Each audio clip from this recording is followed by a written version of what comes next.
Hi friends, welcome to our channel. Satyabhama serial next ఎపిసోడ్లో ఏం జరగబోతోందో ఈ వీడియోలో చూసి తెలుసుకుందాం. సత్యపై మండిపడ్డ క్రిష్ అసలేం జరిగింది అని తెలుసుకోవడానికి ఈ వీడియోని స్కిప్ చేయకుండా ఎండ్ వరకు చూసేయండి.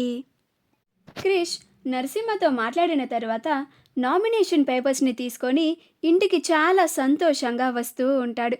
అలా భైరవి కోపంగా బయటే ఉండడం చూసి, ఏందమ్మా గింత కోపంగా ఉన్నావేంది, అయినా బయటే కూసినవేందమ్మా అని అంటాడు. అప్పుడు భైరవి, మరి నీ పెళ్ళాం చేసే పనికి ఇంకేడుండాలరా, కోపం రాక ఇంకేమొస్తుంది, మీ బాపేమో చిన్న కోడల్ని ఒక్క మాట కూడా అన్నిస్తలేడు, అదేమో మీ బాపు నెత్తినెక్కి డ్యాన్స్ చేస్తున్నది అని అంటుంది. అప్పుడు క్రిష్, ఇప్పుడు సత్య ఏం చేసిందమ్మా అని అంటాడు.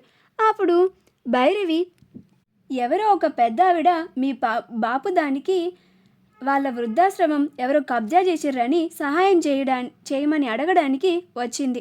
అప్పుడు మీ బాపుకి ప్రాబ్లం అవుతుందని కుదరదని చెప్పిండని సత్య మీ బాపుని ఎదిరించి ఆవిడని తీసుకొని పోలీస్ స్టేషన్కి వెళ్ళింది. ఇంట్లో ఎవరాపినా కానీ అస్సలు వినలేదు. ఆఖరికి మీ బాపు కూడా నువ్వు వెళ్ళు సత్య అని దగ్గరుండి పంపించిండు. కానీ నీ పెళ్ళాం మాత్రం మీ బాపు ఎమ్మెల్యే టికెట్కి మీ బాపుకి ప్రాబ్లం అవుతుంది అని చెప్పినా కానీ మావయ్యకి ఎలాంటి ప్రాబ్లం వచ్చినా నాకు సంబంధం లేదు అని చెప్పి మీ బాపుని ఎదిరించి మరీ బయటికి పోయింది. అసలేందిరా నీ పెళ్ళం, ఏమనుకుంటుంది అసలు?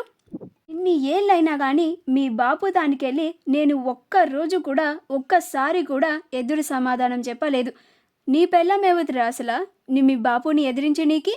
నాకు కోపం రాదా మీ బాపుని గది ఎదిరిస్తుంటే అని అంటుంది. అప్పుడు క్రిష్కి కూడా చాలా కోపం వచ్చి, సత్యతో నేను మాట్లాడతానమ్మా అని అక్కడి నుంచి కోపంగా వెళ్ళి, సత్య తప్పు చేశావు అని అంటాడు. అప్పుడు సత్య ఆశ్చర్యపోతుంది. అప్పుడు క్రిష్ సత్య దగ్గరికి వచ్చి, నువ్వు చాలా పెద్ద తప్పు చేశావు సత్య అని అంటాడు. అప్పుడు సత్య, నేనేం తప్పు చేశాను క్రిష్? ఆ పెద్ద ఆవిడ ఎంతోమంది వృద్ధులకి నీడనిచ్చింది. ఆ వృద్ధులని ఈ వయసులో తన కన్నవాళ్ళు మేము చూడము అని గెంటేస్తే వాళ్ళకి నీడనిచ్చి వాళ్ళని పోషిస్తుంది. అలాంటి ఆవిడకి కష్టం వచ్చినప్పుడు నేను ఆవిడకి తోడుగా నుంచున్నాను, అది తప్ప క్రిష్ అని అంటుంది. అప్పుడు సత్య, అన్యాయం జరుగుతుంది కాబట్టి నేను ఆవిడికి అండగా ఉంటాను అని చెప్పి వెళ్ళాను క్రిష్, అది తప్ప అని అంటుంది.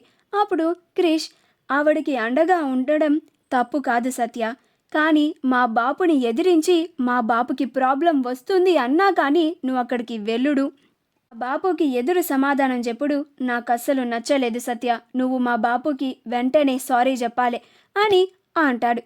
అప్పుడు సత్య, నేనెందుకు సారీ చెప్పాలి క్రిష్ అని అంటుంది. అప్పుడు క్రిష్, నువ్విప్పుడు ఆ పోలీస్ స్టేషన్కి ఆవిడకి అన్యాయం జరుగుతుందనే కదా, ఆవిడ స్థలాన్ని ఎవరు కబ్జా చేస్తున్నారో కనుక్కొని మరి వాళ్ళతో మాట్లాడి మరి ఆవిడ ప్రాబ్లమ్ని సాల్వ్ చేసుకొని వస్తా, కానీ వచ్చిన తరువాత నువ్వు మా బాపు తానికి వచ్చి సారీ అని చెప్పి తీరాల్సిందే అని అంటాడు. అప్పుడు సత్య ఆశ్చర్యపోతుంది. ఇదేంటి, ఎన్నడూ లేనిది వాళ్ళ బాపుకి ఇలా ఎదురు చెప్పినందుకే క్రిష్కి ఇంత కోపం వచ్చిందా?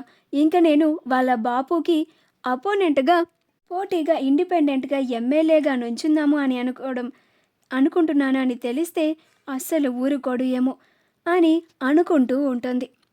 మా వీడియో కనుక మీకు నచ్చినట్లయితే లైక్ చేయండి, షేర్ చేయండి, మా ఛానల్ని సబ్స్క్రైబ్ చేసుకోండి, పక్కనే ఉన్న బెల్ ఐకాన్ని క్లిక్ చేయడం మాత్రం మర్చిపోకండి.